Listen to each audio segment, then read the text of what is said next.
Saudara, kakek tua bernama Tuhan itu, saudara, bukan kakek tua yang lemah, saudara. Ya, yang lanjut usianya itu kata Daniel ya, saudara ya. Itu bukan seorang kakek tua yang lemah, yang bisa dipakai buat meden-medenin, tapi nggak bisa bikin apa-apa. Tetapi juga bukan seorang kakek tua yang kejam, yang main hukum. Dia adalah Bapa. Kita memanggilnya Bapa. Itu pelita bagi kakiku.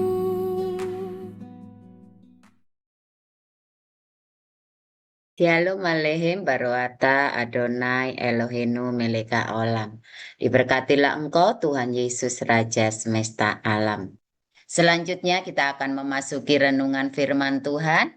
Untuk para lektor akan mempersiapkan diri dan mohon untuk open camp.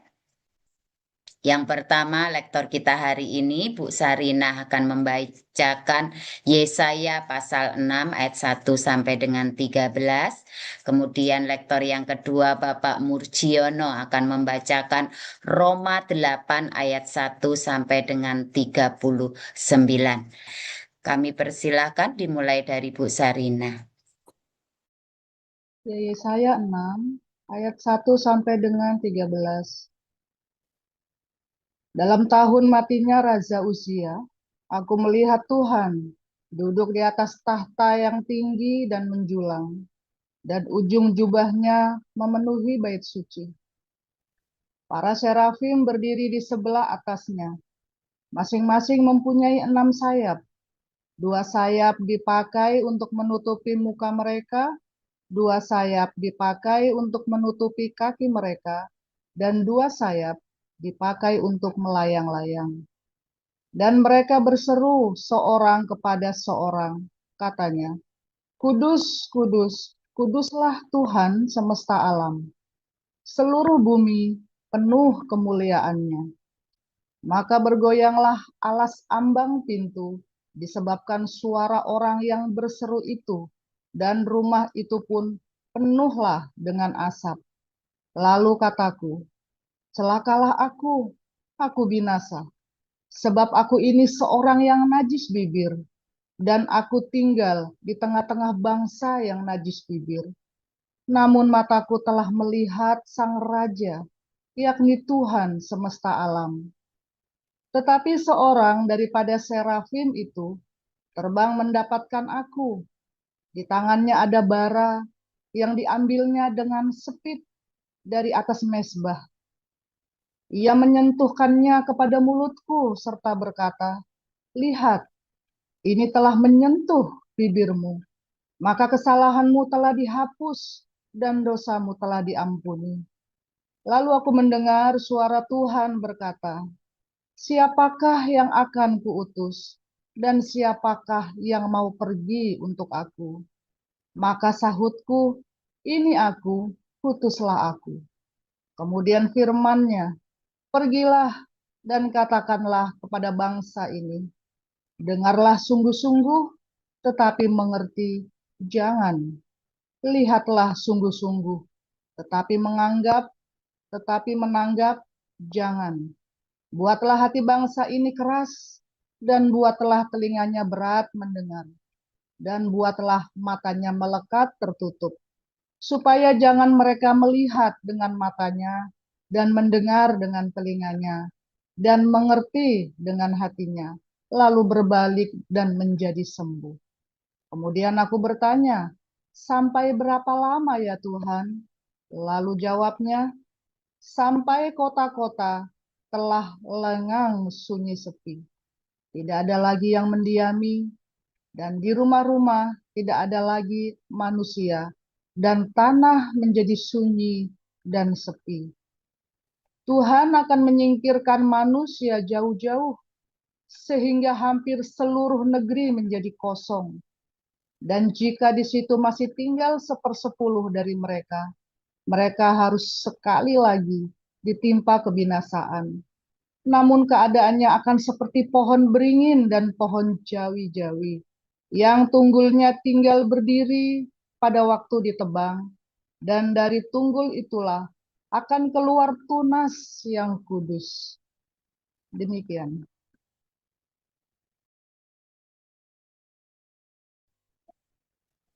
Roma 8 ayat 1 sampai 39.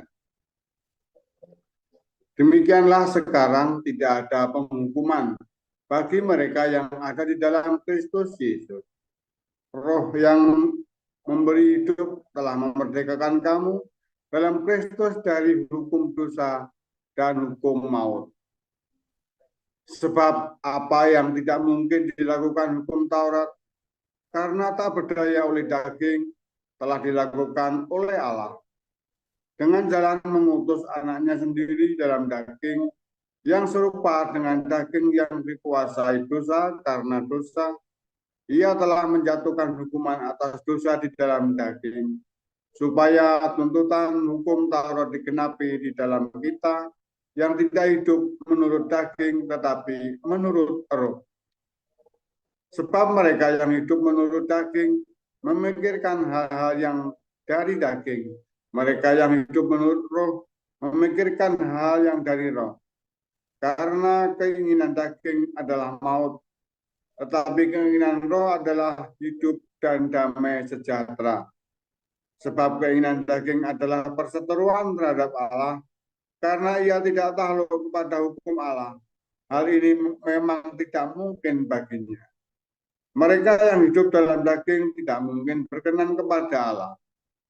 Tetapi kamu tidak hidup di dalam daging, melainkan dalam roh, jika memang roh Allah diam di dalam kamu.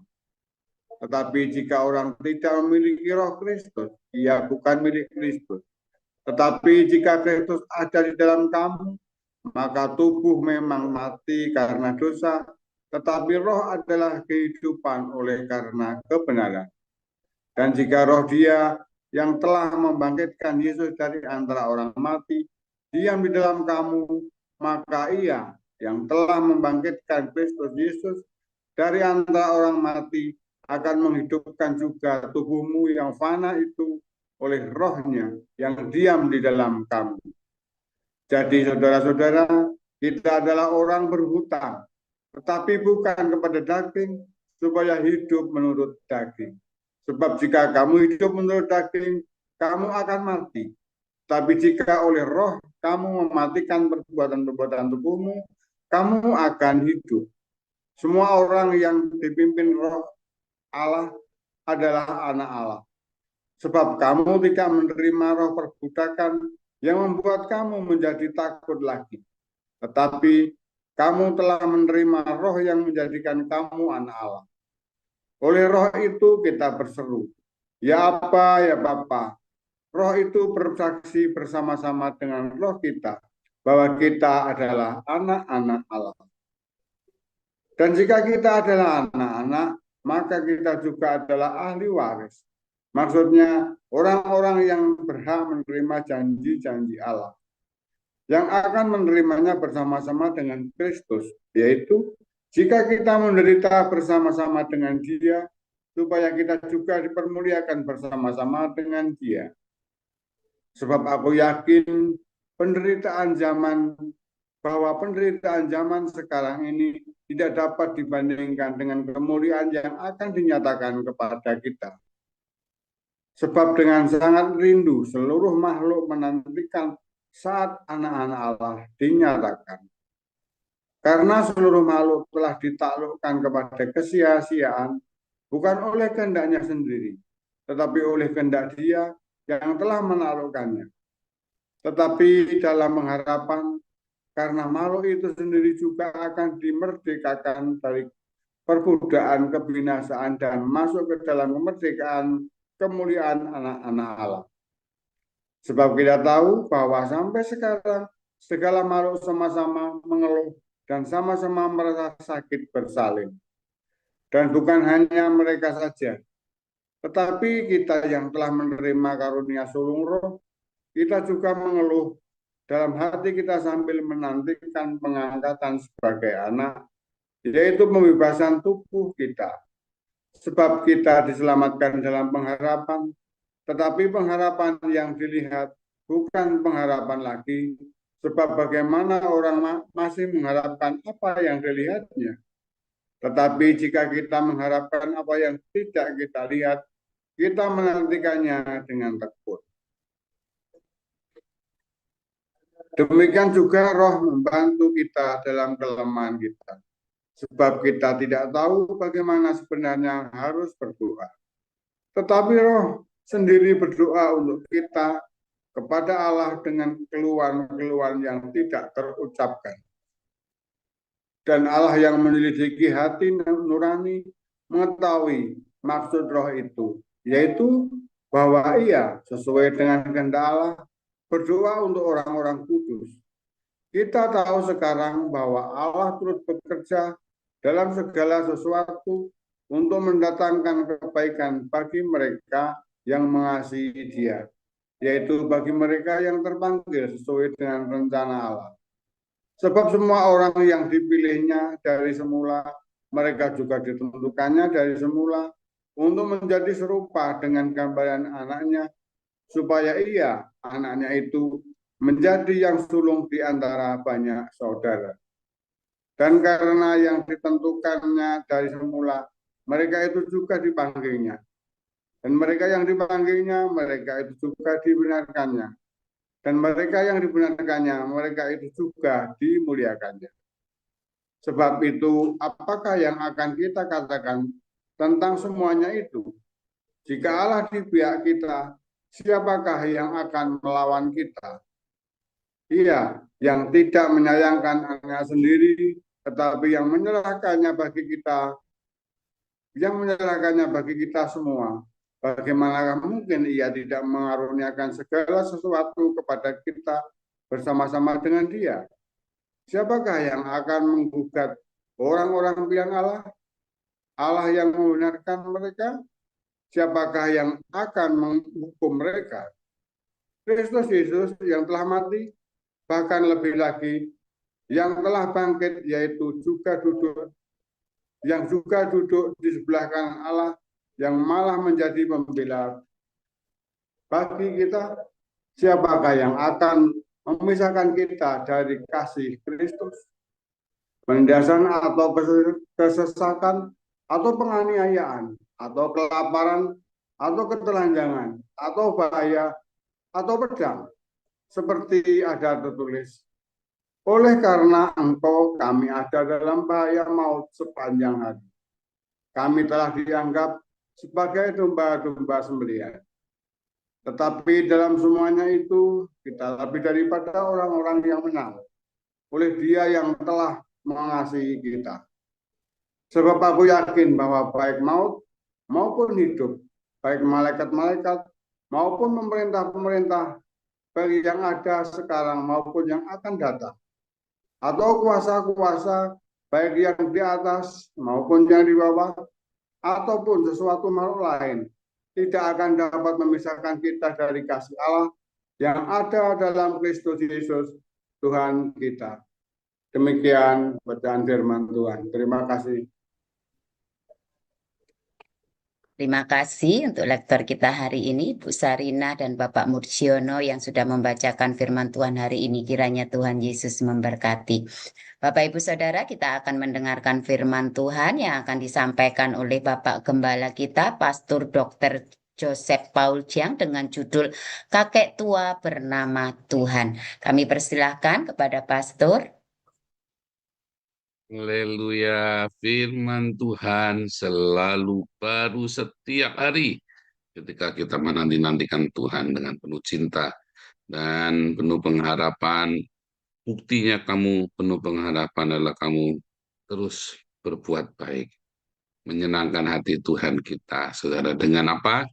Menolong sesama, berdiakonia, dengan mengasihi, mengampuni, memberkati. Simpel, sudah dinyanyikan lagunya ya.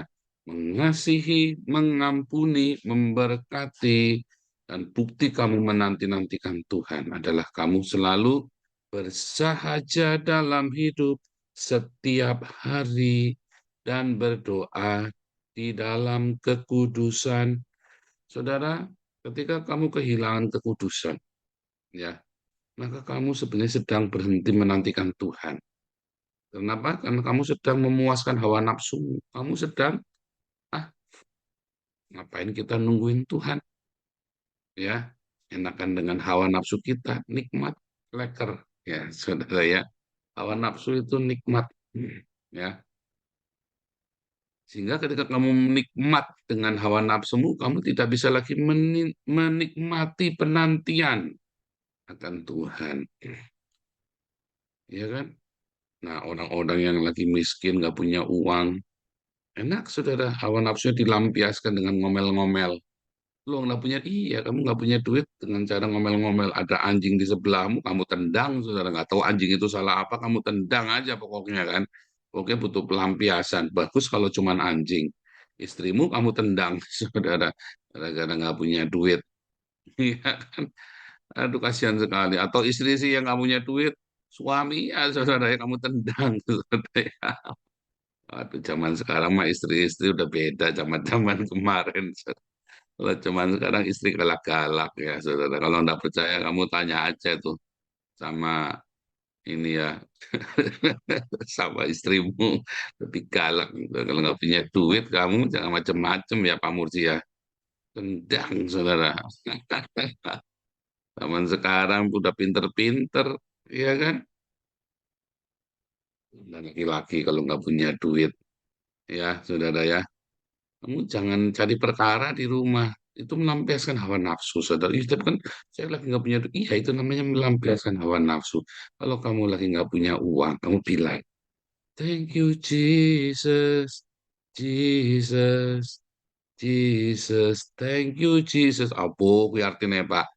Oh, bahasa Indonesianya. Terima kasih, Yesus. Terima kasih atas anugerahmu buat hidupku sekarang. Jadi berterima kasih sama Tuhan. Kok udah punya duit, terima kasih.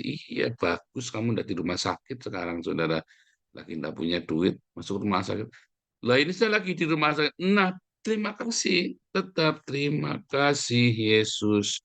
Ya Yesus, Engkau baik, sungguh baik, sangat baik. Lagi di rumah sakit, nggak punya duit, kok bilang, bagus saudara. Kamu masih diingatkan buat bertobat. Kamu masih diingatkan buat kamu berdoa. Kalau kamu sudah tidak ingat Tuhan lagi, belai. Oh, mendingan tidak ingat Tuhan, saudara ya. Mendingan sama sekali tidak ingat sama Tuhan.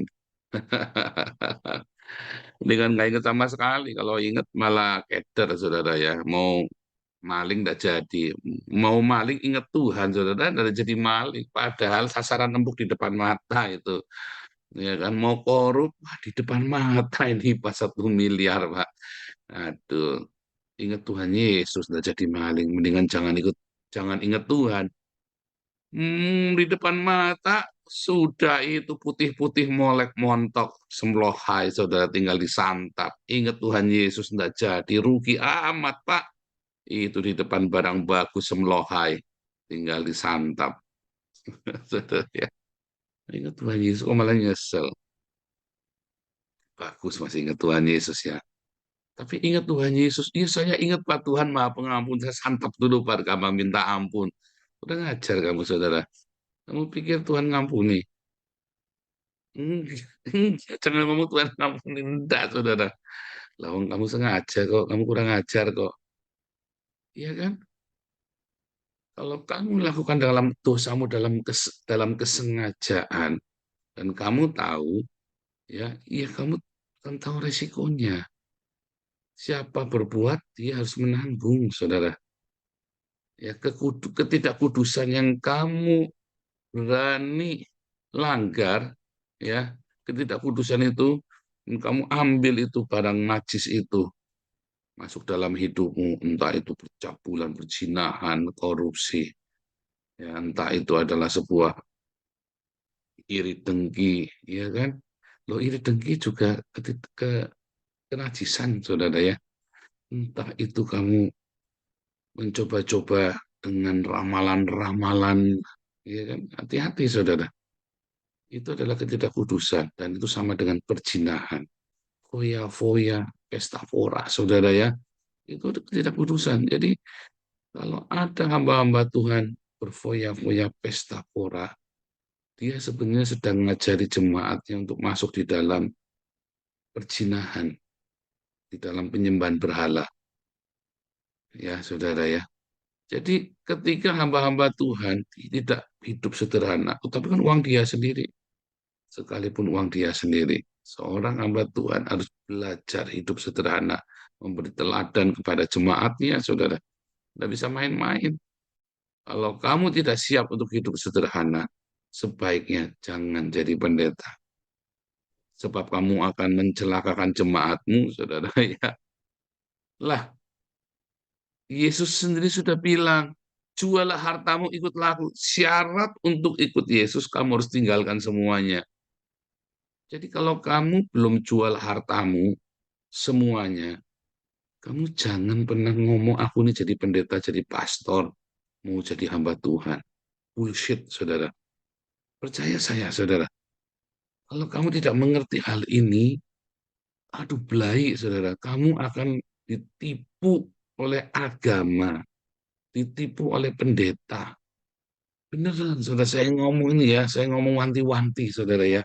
Kamu akan ditipu oleh para apologet, para pendeta, para agamawan, romo, ustadz, biksu sekalipun, saudara. Semuanya ya, mau romo, pastor, apa. Kalau dia tidak pernah melepaskan hartanya, lalu dia ngaku-ngaku dia mau jadi hamba Tuhan, ngajari kamu, jangan dengerin, saudara. Yang dia ajarin bullshit semua. Bullshit semua. Dia akan menceritakan kepadamu dongeng kakek tua ya, yang nakut-nakut meden-medeni kamu supaya kamu takut dan menyerahkan hartamu kepada dia. Bukan kepada dia yang si kakek tua itu, tapi kepada yang ngajari kamu itu. Hari-hari ini tuh bisnis gereja ya yang menjadi gereja yang komersial buat mencari keuntungan, buat cari uang. Dan itu menjadi tren. Siapapun yang berani melanggar akan ditabrak sama mereka, saudara. Saya bolak-balik ditabrak. Untung kita pakainya Panzer punya, saudara ya. Aduh, Panzer kita itu benar-benar Panzer yang anti rudal, anti misal, saudara ya. Kita udah berapa kali tuh ya, kita ditabrak sama orang difitnah dan kita masih tegak berdiri ya sampai dengan hari ini. Gara-gara kita mengatakan kebenaran. Ya, begitu terbuka keuangan di yayasan kita, begitu transparan semua transaksi yang ada di sini, saudara. Sehingga nggak ada seorang pun yang bisa ngambil nyuri. Saya saja nggak bisa ngambil. Saya saja kalau lagi butuh uang di Eropa pun, saya harus bikin surat dulu. Harus ditandatanganin paling tidak 2 orang tanda tangan, saudara ya. Termasuk saya jadi 3. Harus 3 orang tanda tangan, saudara. Nggak bisa sembarangan kamu. Itu uangnya siapa? Itu uang Tuhan. Bukan uang saya, bukan uang yayasan, uang Tuhan, saudara. Saya kalau butuh buat apa-apa, saya harus ngomong dulu, ya, pendahuluan, cara dulu ada ini. Walaupun itu adalah proyek 77, tetap saya harus ngomong dulu, nggak bisa sembarangan. Harus dipertanggungjawabkan. Saudara, kakek tua bernama Tuhan itu, saudara, bukan kakek tua yang lemah, saudara. Ya, yang lanjut usianya itu kata Daniel, ya, saudara ya. Itu bukan seorang kakek tua yang lemah, yang bisa dipakai buat meden-medenin, tapi nggak bisa bikin apa-apa. Tetapi juga bukan seorang kakek tua yang kejam, yang main hukum. Dia adalah Bapa. Kita memanggilnya Bapa. Ya, saudara ya. Sang kakek tua itu, kalau kakek tua itu ada, saudara, kita memanggilnya Bapa.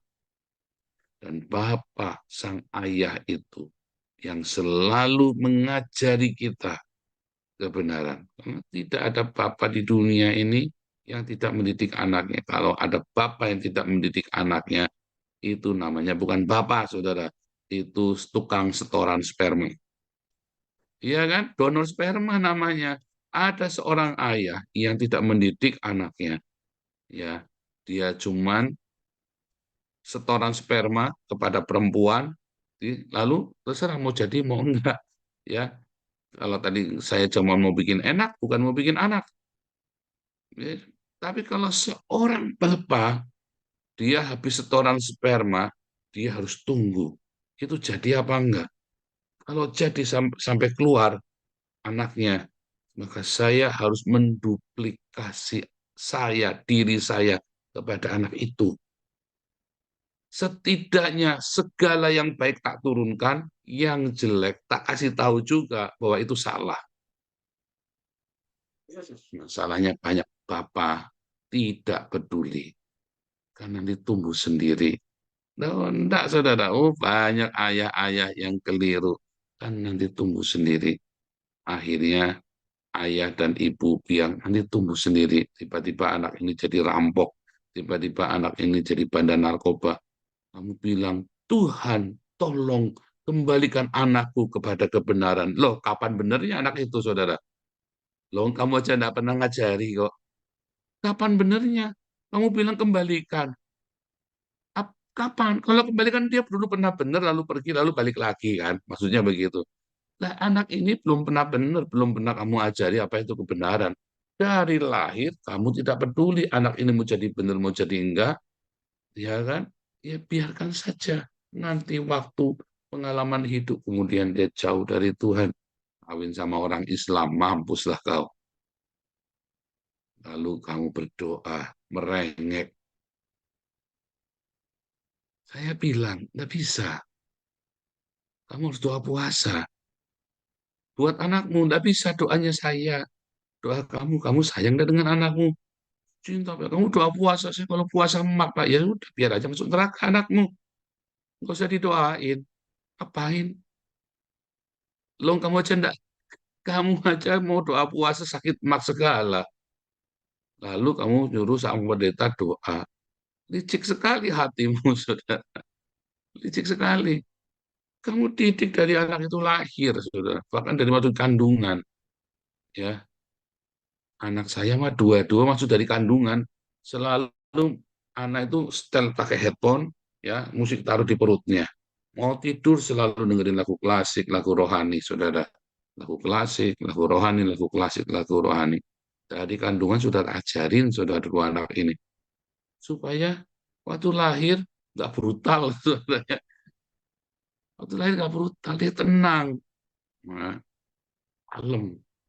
Dua anak saya semuanya kalem, saudara. Oh, si YC temperamen, tapi kalem.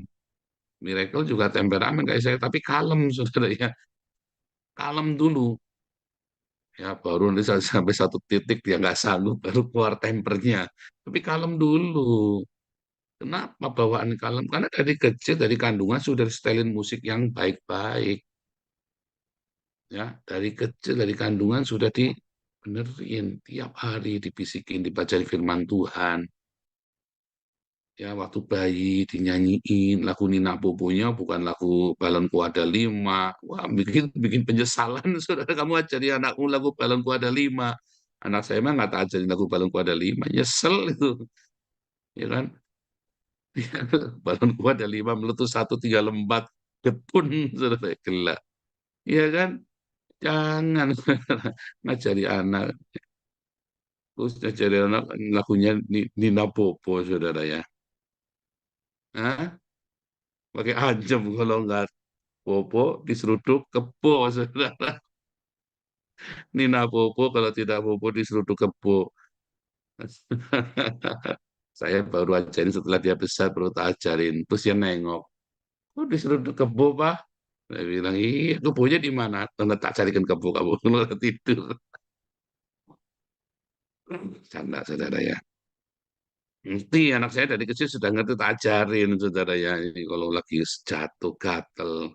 Mana-mana, mana, lagi jatuh, kursinya disabet sama. Kan goblok ini orang tua, saudara. Supaya puas anaknya. Enggak, anakmu nanti jadi tukang bales.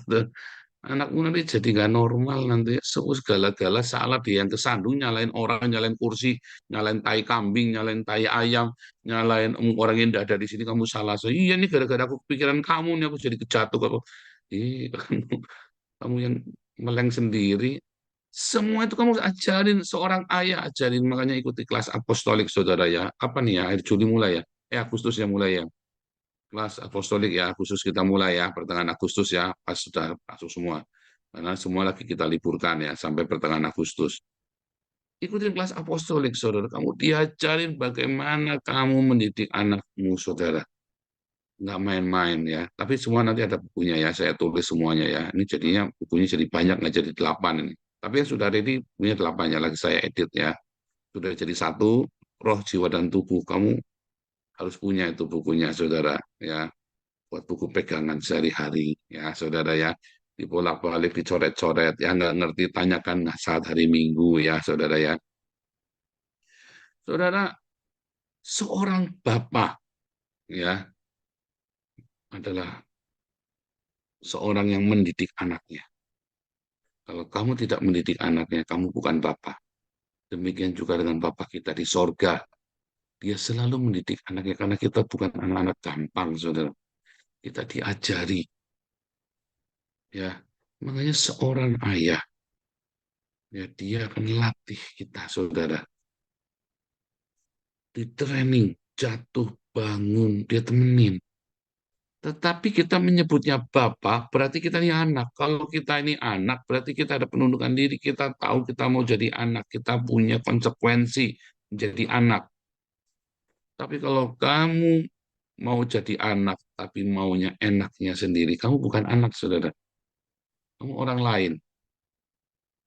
Ya, saya selalu bilang, anak saya kan kalau kadang-kadang kalau kita nasihati kan ngomel-ngomel juga, namanya anak-anak, ya pernah remaja, pernah kecil. Saya selalu bilang, kalau kamu anaknya tetangga, mau kamu mati, mau kamu apa, nggak tak urusin. Tapi kamu anak saya, ya saudara ya. Kalau kamu anak tetangga, malah saya nggak urusan. Kamu mau pulang jam 1 pagi, mau nggak pulang, mau digondol bebek gobel, mau digondol sama setan pocong, nggak urusan saya, saudara. Tapi kamu anak saya jam 11 paling malam sudah sampai rumah, nggak boleh lebih dari jam 11. Orang itu boleh, itu anak orang. Kamu anak saya, ya saudara ya. Demikian juga dengan kerajaan surga. Kita ini anak-anak kerajaan Allah yang punya aturan, saudara. Ini nggak boleh, itu oh, bukan, ini nggak boleh, itu nggak boleh. Itu juga bukan masalah aturan, bukan. Nah, Bapak peduli kalau kamu terbiasa melampiaskan hawa nafsu kamu terbiasa dengan gaya hidupmu yang wah, mewah, foya-foya, kamu tidak akan mengerti kerajaan surga itu bukan cerita kemewahan, fisik, uang, apalagi pesta seks bidadari. Ya, Nabi Kemplu yang nggak jadi pesta seks di surga, saudara, Nabi Compong. Kerajaan surga itu lagi cerita di dalam kesederhanaan. Kamu akan menemukan kebahagiaan. Karena sebenarnya kebahagiaan itu bukan didapat dari harta yang melimpah dan foya-foyamu itu. Bukan dari nafsu yang kamu lampiaskan. Justru nafsu yang kamu lampiaskan itu mengakibatkan kesengsaraan dalam hidup karena nagih dan kamu diperbudak. Tetapi dalam kesederhanaan itu hidup yang simple. Makanya Tuhan bilang, jual hartamu, bagikan kepada orang miskin. Ya, saya tahu itu adalah perkataan yang sangat berat sekali bagi siapapun, kecuali bagi orang yang seperti saya, saudara, kesempatan kedua untuk bertobat. Buat saya gampang, ya kan? Karena kesempatan kedua, saya kok harusnya sudah mati kok. Tetapi kadang-kadang orang sudah mati saja masih nggak bersyukur. Nah, itu dia. Tetapi Bapa di surga mengajari kita, ya belajar hidup sederhana, simpel, dari simpel ke simpel ke simpel. Dengan hidup yang sederhana itu, kamu akan ringan hidupmu. Kamu tidak punya tambatan hati di dunia ini, saudara. Jadi kamu menanti-nantikan Tuhan, ya si kakek tua itu yang kamu lagi tunggu-tunggu, ya. Dan kamu akan dengarkan suaranya si kakek tua ini yang lanjut usianya, katanya Daniel. Tapi dia adalah Bapa kita dan kita akan dengar suaranya. Tapi ketika kamu syarat dengan foya-foya, dengan harta yang melimpah, kamu nggak akan pernah dengar suaranya, saudara. Kamu nggak akan pernah dengar suaranya. Ya, tapi dalam kesederhanaanmu, sekalipun banyak uangmu, saudara, dalam kesederhanaanmu, kamu akan dengar jelas suara Tuhan. Bukan pelit, ya, tapi dalam kesederhanaanmu. Bukan pelit, saudara ya. Justru inilah yang menarik. Dalam kesederhanaan, kamu menabur, kamu banyak berbagi dengan sesama, sehingga kamu tidak pernah ada orang miskin, orang makan, selalu kamu tutup supaya dia bisa makan. Nggak bisa bayar sekolah, kamu punya uang, kamu bayarin. Dalam kesederhanaan itu, saudara, kamu akan dengar, kamu akan melihat Tuhan, kamu akan bertemu dengan banyak malaikat. Itulah kerajaan Allah. Disitulah kita memanggilnya Bapa. Ya, saudara ya. Jadi kita ini bukan anak gampang. Tuhan ajari kita disiplin, keluarga kerajaan Allah. Masalahnya, kau mau nggak? Buktikan yang saya ngomong, saudara. Kalau saya ngomong itu dibuktikan deh. Kita sudah coba hidup sederhana, simple, sofanya bekas legendaris, saudara ya. Simple, saya ajari kamu, saudara, bagaimana hidup dengan sederhana, hidup dengan bersahaja, bahagia. Ajari anak-anakmu dalam kebersahajaan. Kalau kamu punya uang banyak pun, lebih baik uang itu dipakai untuk, bukan untuk foya-foya, tapi untuk berbagi dengan sesama, ngasih makan. Ditabung untuk studi, untuk belajar ya, untuk pengembangan diri. Tapi hindari tabungan untuk foya-foya. Hindari, saudara. Jangan ada. Bikin tabungan khusus untuk diakonia. Kalau kamu pengen diberkati 20%. 1/5 katanya ya. 1/5 itu angka keramat, menabur, saudara. 10% itu angka wajib supaya kamu jangan melekat pada hartamu. Tapi 20% itu angka kamu menabur. Kalau kamu orang baru bertobat, kamu uang hasil kejahatan. 50%, saudara. Ya, seperti Sakeus kan, 50%. Kalau kamu sungguh-sungguh mau ikut Yesus, 100%. Ya, saudara ya, itu rumusnya. Kamu ingin benar, kamu ingin, kenapa? Karena hartamu itu tidak ada artinya. Dialah Bapa kita yang mencukupi kebutuhan kita, Jehovah Jireh. Ya, segala sakitmu disembuhkan, Jehovah Rafa. Bukan uang, saudara. Uang itu hanya lewat. Tuhan Yesus hampir tidak punya uang. Suruh bayar biaya pajak bait suci itu ya, saudara. Suruh bayar pajak bait suci. Dia bilang sama Petrus, Petrus kamu mancing di sungai, ikan pertama ambil ada 2 sikal, 1 buat kamu, 1 buat kamu, kita bayar. Berarti kan Yesus nggak punya uang kan, masa 1 sikal aja nggak punya. Ya, saudara ya. Ayo, ini pelajaran yang mudah, tetapi pelajaran yang sulit bagi kamu, yang dasarnya kamu kepengin memuaskan hawa nafsumu. Tapi kalau kamu tahu bahwa nggak punya uang itu enak, saudara. Bahwa tidak punya uang itu saatnya kamu berseru, Jehovah Jireh, Jehovah Jireh. Tuhan mungkin nggak kirim kamu uang, tapi Tuhan akan kirim kamu segala kemudahan. Tuhan mungkin tidak kirim kamu harta benda, tapi Tuhan akan kirim kamu solusinya. Ya, solusi nggak punya uang bayar sekolah, mungkin anakmu jadi pinter, bisa dapat beasiswa sampai ke luar negeri. Solusi kamu sakit, biaya operasi sampai 200 juta. Mungkin solusinya adalah doa dan disembuhkan dengan ajaib. Bukan utang, saudara. Kalau utang berarti kamu menjadikan uang itu Tuhan. Berdoa, ya, saudara ya. Solusi dari segala hal itu bukan uangmu, saudara. Uang itu cuma cara, salah satu cara. Ya, sama seperti cara-cara yang lain. Tapi yang paling penting solusimu adalah panggil dia Bapak, ikutin aturan sang Bapak itu dalam hidup kita. Tuhan Yesus memberkati.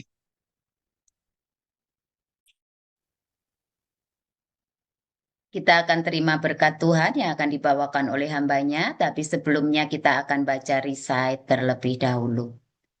Sema Israel Adonai Elohenu Adonai Ehad. Dengarlah hai orang Israel, Tuhan itu Allah kita, Tuhan itu Esa. Weafta et Adonai Eloheka, vekolevaka uvekol naseka uvekol meudeka. Kasihlah Tuhan Allahmu dengan segenap hatimu dan dengan segenap jiwamu dan dengan segenap kekuatanmu. Weafta lereaka kamoka. Kasihlah sesamamu manusia seperti dirimu sendiri. Mari kita terima berkat Tuhan yang akan dibawakan oleh hambanya, Pastor Dr. Joseph Pauls yang kami persilahkan. Kita terima berkat Tuhan Yesus ya, barika Adonai, wis malaikat Tuhan Yesus berkati engkau dan memelihara engkau. Ya Adonai, penolika wihunika Tuhan Yesus menyinari engkau dengan wajahnya dan memberi engkau kasih karunia-Nya. Isya Adonai, penolika wis mereka shalom. Tuhan Yesus menghadapkan wajahnya padamu dan memberi engkau damai sejahteranya. Di dalam nama Tuhan Yesus, Jehovah Sefaot, malaikat Tuhan berkemah sekelilingmu, memerangi semua musuh-musuhmu, melindungimu dari panas teriknya matahari dan dinginnya malam di padang gurun, menuntunmu sampai tanah perjanjian yang Tuhan berikan Haleluya bagimu. Yesus. Terima Jehovah kasih. Shalom, Tuhan Yesus berikan damai sejahtera yang melampaui segala akal dalam hidupmu. Haleluya, amin.